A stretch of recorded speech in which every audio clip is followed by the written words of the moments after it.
Hey, I'm golf broadcaster Matt Adams. The updated and expanded second edition of my book, The Golf Round I'll Never Forget, Golf's Biggest Stars Recall Their Finest Moments, is now available. Readers can expect to march with Arnie's Army at the 1960 U.S. Open, relive Jack Nicklaus's remarkable 1986 Masters win, and be amazed by the Tiger Slam. The Golf Round I'll Never Forget, Golf's Biggest Stars Recall Their Finest Moments. Pick it up where fine books are sold, including BarnesandNoble.com and Amazon.com.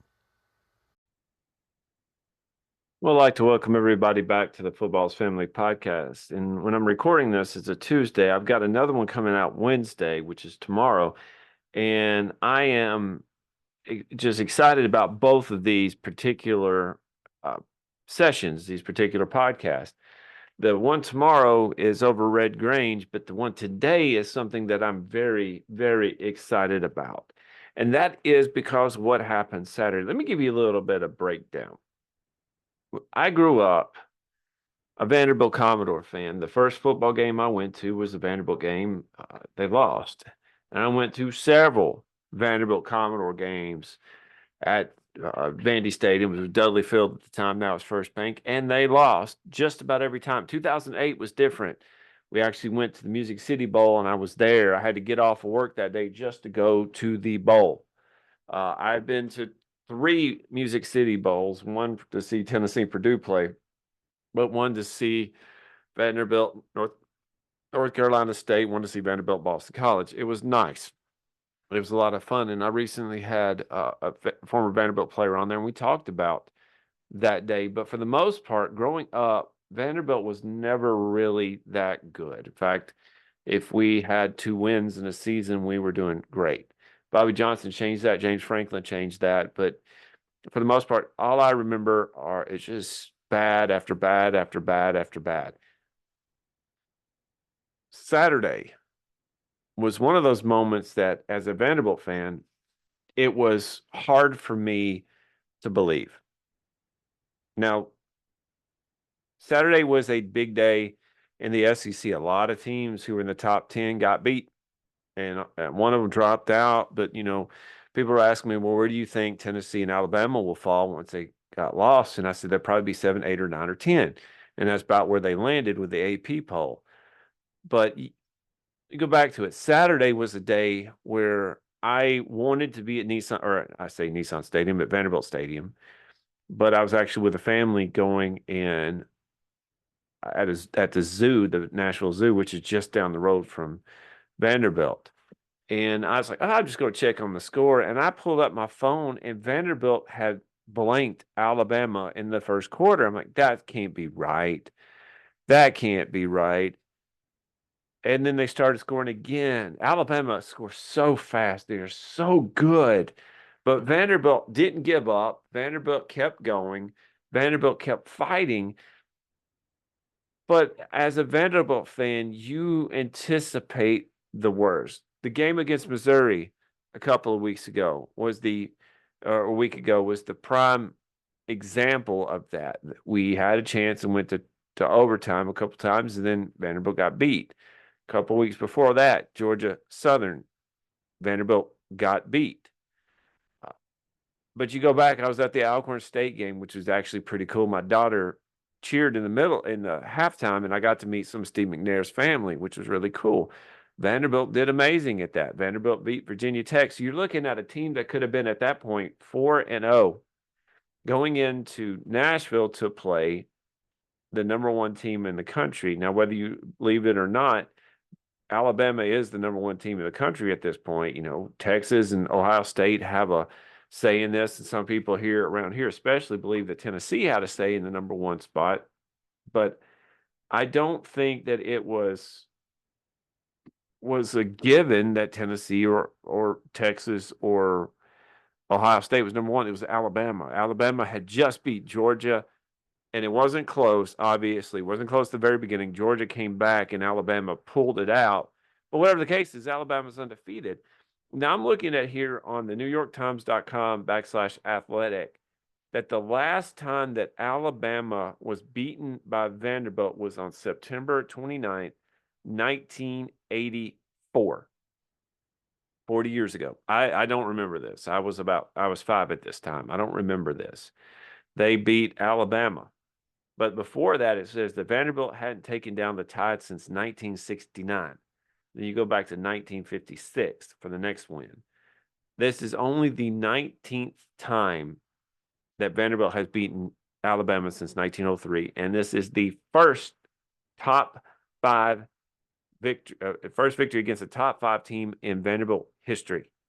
And it just so happens to be the number one team in the country, Alabama.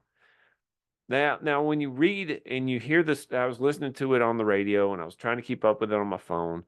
The radio broadcast for Vanderbilt has never been that strong. It's very, very weak compared to Tennessee or the Titans. But I was keeping up with it, listening to it, and then eventually just pull it up on my phone and let the phone tell me the story. But I got home and was watching it on my phone and saw that the time had run out and Vanderbilt won. The fan in me wanted to be there, and I would have rushed the field. It was funny. The security we didn't want people to rush the field. You know, it's dangerous. And then eventually I was watching the security helping people on the field, which is funny to me. It's like, no, we can't win this. Might as well. Kind of like the time I went to Vanderbilt to see Dave Matthews, to hear Dave Matthews play, Dave Matthews Band play. And security was there. And they said, do not smoke the funny weed in the middle of the program. And when the lights went down for Dave Matthews, the lights went up around me. And you see the security guards there like, not a big deal. That's very similar to what was happening. Just keep it safe. It's not that big of a deal. But what was funny is that the Commodore fans tore down the goalposts, marched it down Nashville, and threw it in the Cumberland River. Marched it down Second Avenue, marched it down Broadway, marched it down all these places from West End, and threw it in the Cumberland. And no one said a word. It was hilarious watching Nashville just go nuts. Vanderbilt is not the team in Nashville. The team in Nashville right now has always been University of Tennessee. Always. Titans have made a mark in it for they've been here since 99, 2000, that time frame. But Tennessee has always been, the Volunteers have always been the team here. Vanderbilt has a small fan base. It's the smallest stadium in the Southeastern Conference, pretty much one of the smaller schools in the Southeastern Conference. It's one of the more expensive schools in the Southeastern Conference. They don't have the type of fan base that an Alabama, Auburn, any other team in the SEC really has. But the one thing about that is when you see a victory like this and it's so odd and it's so weird and it's so not normal, you have to do what you have to do to celebrate it. But now I'm seeing that there's a GoFundMe page for paying for a new goalpost. Vanderbilt, you probably have some donors that are just write you a check for it and pay for the fine for them charging on the field. I don't know if it was legit or not. I really haven't checked up on it. But a GoFundMe page for a new goalpost, that's not going to happen. I just think that's a bad idea. But watching it, if you've never been to Nashville, the Cumberland is where you would go over from Second Avenue, from that part of Nashville, going over on the bridges to go to Nissan Stadium. That's the Cumberland. I'm surprised when they threw the goalpost down the Cumberland that it didn't dissolve immediately. It's kind of funny that way. But I waited. Oh, if you've never watched this SEC shorts, oh, it's some of the funniest things I've ever seen. It's so true. And I was waiting for this one because I knew those guys and those ladies would have to just bring up the fact that Vanderbilt won. So far, Vanderbilt has been the star of pretty much all 5 of the episodes, but this one was Vanderbilt heavy. Vanderbilt beat up the number 1 team in the country. Any given Saturday, that can happen. Now, Vanderbilt, let's see if I can pull up the schedule here. I think this is one of those things that when you look at the schedule coming up, I had them going. Let's see, here we go. I had them going like 3 or 4 wins this year. And I really think that they should have won they should have beat They should have beat Georgia State.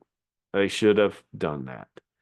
But this is one of the things that when you look at Vanderbilt, Vanderbilt beat Virginia Tech, Vanderbilt beat Alcorn State, Vanderbilt lost to Georgia State, Vanderbilt lost to Missouri. They should have won those games. So they should have been 4-0, and then they beat Alabama. They'd been 5-0. This coming week, they have Kentucky, which is not a surefire win. Neither teams are really. Kentucky and Vanderbilt, if you've not been an SEC fan, these two were the cellar dwellers of the SEC for several years. They're not that way anymore, record-wise they may be, but talent-wise not really.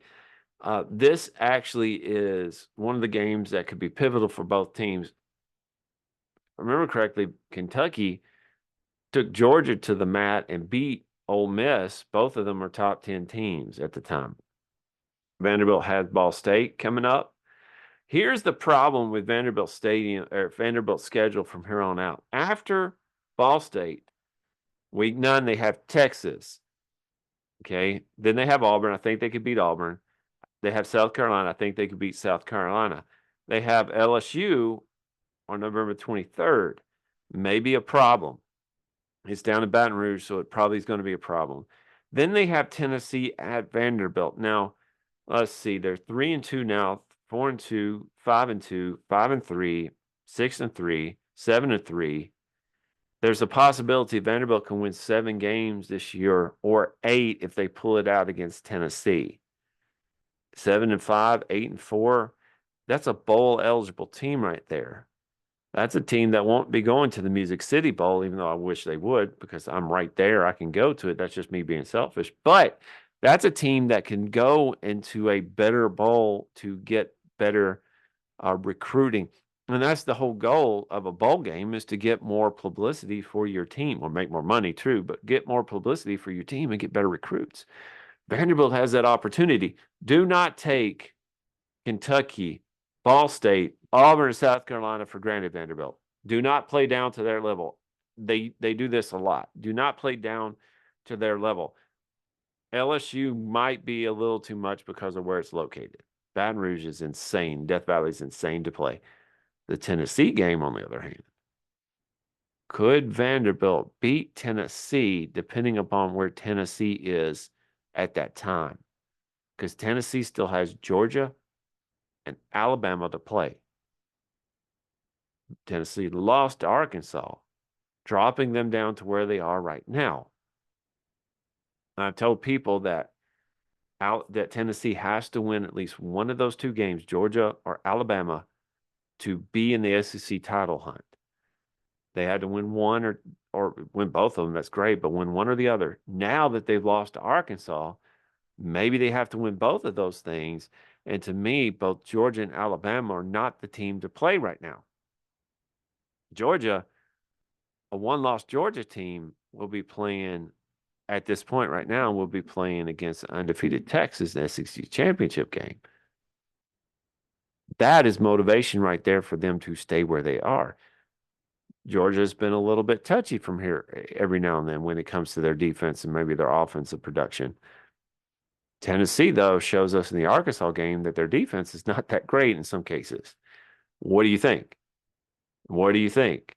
Could Vanderbilt go 8-4, 7-5? I think there's a good opportunity for them to do that.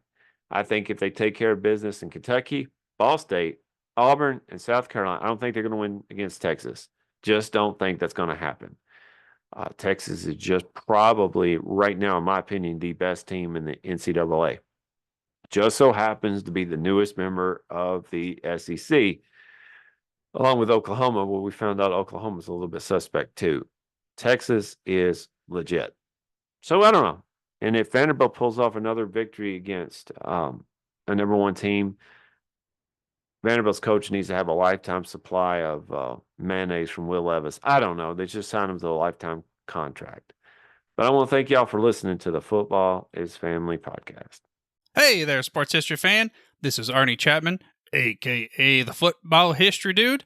And I hope that you enjoyed this recent episode presented by the Sports History Network and were able to learn some good old-fashioned sports history knowledge nuggets. I started the Sports History Network back in 2020 with the mission to help podcasters find a community of like-minded sports history nerds, as well as helping aspiring podcasters to start their own shows. We have a little bit over 30 shows on the network right now covering all sorts of sports history, but as far as I'm concerned, we're just at the toothpick in the ocean moment, that can't even figure it out because there's so much more coming. We wanted to create the ultimate headquarters for sports yesteryear, starting with Podcast Network and our website, but we're going to continue to move into other mediums as well. And here's the cool part, because we want you to be part of our team.